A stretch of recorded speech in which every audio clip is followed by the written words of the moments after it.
Welcome back, I'm Kim Baillie and this is Floral Art Online.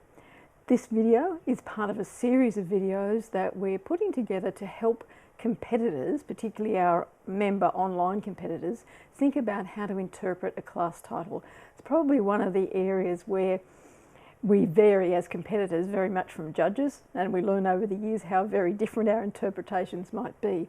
So I thought, particularly for our new members who are still learning how to interpret and what that means in terms of plant material and what the judges are looking for, that this series would help you, and what we're basing it on is in 2024 the titles that are part of the member online competition. So this is January in 2024, and the title for the members this month is Floral Fantasia, A Journey Through Blooms.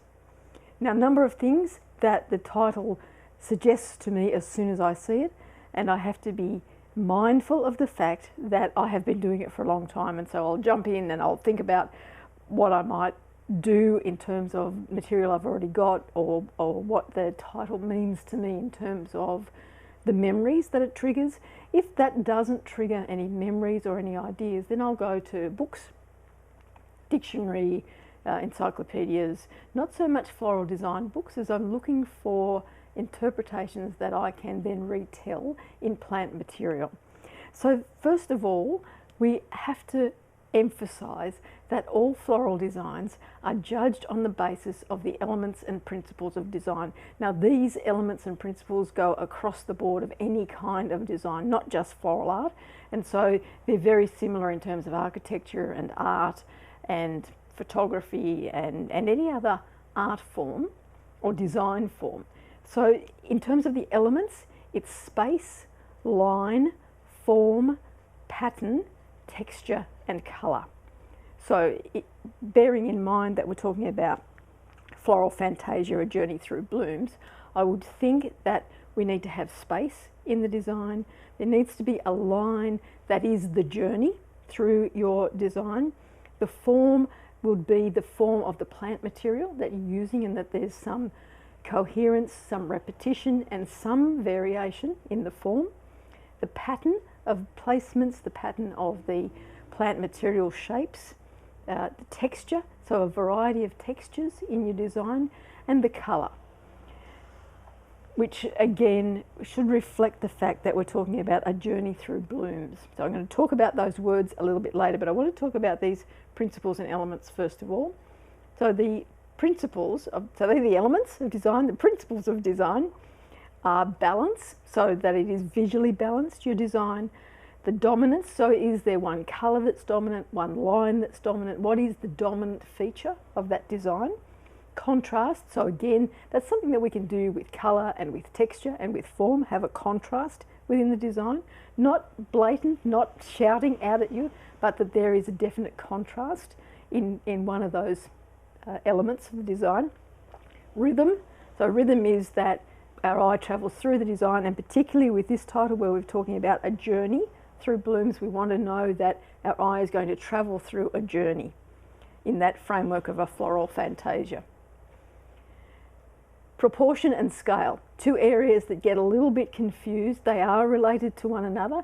It's the proportion. Proportion is the number and the types of plant material that you've got in your design, and the scale is that the scale of that placement and the choice of those plant materials is right for the scale. So the easiest way to emphasize it is if you've got a massive design, so say it's one of the floor-based designs, so 1 metre square by 2 metres high, and you use daisies, they're the wrong scale in terms of the overall size of the design. I'm going to say the organisation. They're the wrong scale for the size of that design. So think about the scale, and then the proportion of plant material and the varieties of plant, the proportions of the various plant materials that you've got in the design.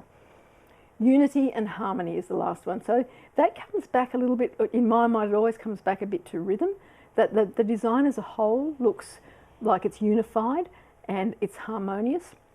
If you've had a look at some of the posts that I put up about designs I've done for competition, you'll see at some stages where I'll say, or the judges will say, you know, it looks like it's two designs, you know, it's not harmonious, it's not unified in the design. So that's what that part of it means. So that's the principles and elements of design. If we now look a little bit more closely at this title, Floral Fantasia, A Journey Through Blooms. So my reaction, first of all, is that it needs to be bright and it needs to be airy. So there needs to be a lot of space within the design, because that's my idea of Fantasia, is that there's all this element. So what I've pulled out is a bit of Tillandsia, old man's beard, Spanish moss. It's called so many different things across the world. But using that sort of plant material, you can see how lacy and fantasy-like you can get that in your placements, as long as you don't use too much and you pull it out so it's nice and fine in its placements. Still can see that it's the right proportion, and depending on the size of your design, it's going to be the right scale, because you're using enough of it to mass it or to have it out separately.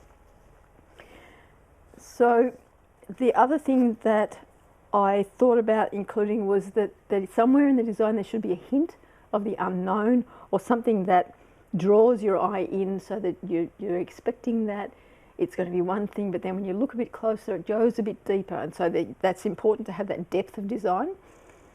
Perhaps you might like to think about doing it in a flower pot, so like a fairy garden almost, within the broken flower pot. So you have the front of the flower pot broken, the ceramic or clay, terracotta pots, and you build your little fairy garden inside it with your plant material.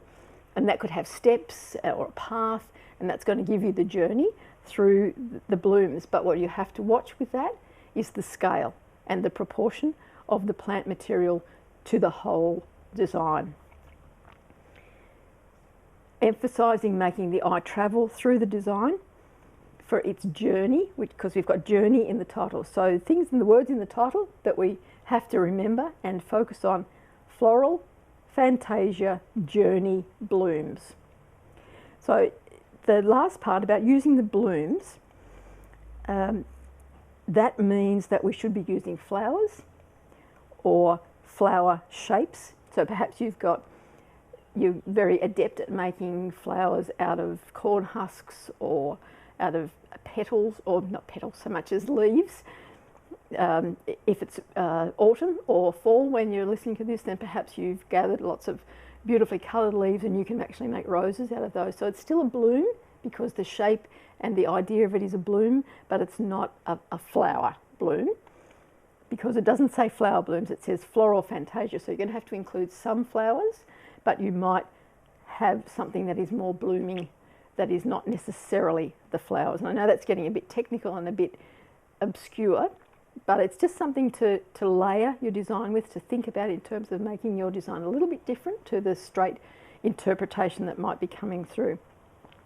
And the other thing to think about is using the plant material. If you're going to use flowers, use plant material that is at various stages of its life.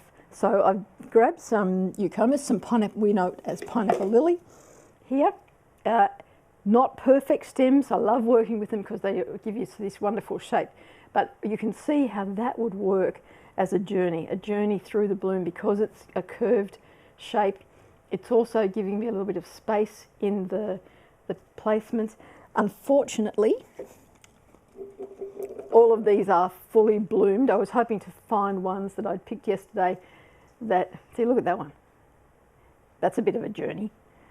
And so if you combined it with that one, and you could twist them round one another, and there could be the journey through the blooms is going to happen because you're following the blooms through, and you could just tie those together and have your eye travel along that twisted journey through those blooms. But as I was saying, I was hoping to have some that were not fully open, so that the tops were still closed, so that the journey would be from the full blown flowers down to the ones that are only just starting to open. So there's a few at the top there of that one that might be able to indicate that it's not completely and fully open, but a little bit hard to see in a design. It would be better if they were still sort of halfway down, unopened. So there's some thoughts about that particular topic. Floral Fantasia, A Journey Through Blooms. What I want you to remember is about considering first and foremost the principles and elements of design, and then your reactions to that title, and remember the words. Go back to the words that are in the title and keep thinking about that as you do your planning. Now, as you know, and as you can probably see, I use a planning book, always have, and what I put in it first of all is the title and the size that I'm going to do, and then I jot down all of the ideas that come to my mind, and often I won't use 3/4 of them, and I'll do little drawings of things that I think might be a good way to go, or plant material that I want to use or want to think about using. So all of that is part of the planning. It's not just about, here's the title, okay, what have I got on hand? I'll just throw this together and make it work once it's actually in front of me. You have to start thinking about planning before you touch your plant material. It's a bit like that old saying about measure twice and cut once. Really, for a good floral design, it's about planning, it's about working through that process of thinking about the principles and elements of design with all of the ideas that you've got down there, so that you give yourself the best possible opportunity for the judges to understand the story that you're trying to tell. Because the bottom line is that your design, your interpretation should tell the judges straight away, this is what the title was. So I shall leave you with all of those thoughts, and join me next month for the next topic. I'm Kim Baillie, this is Floral Art Online.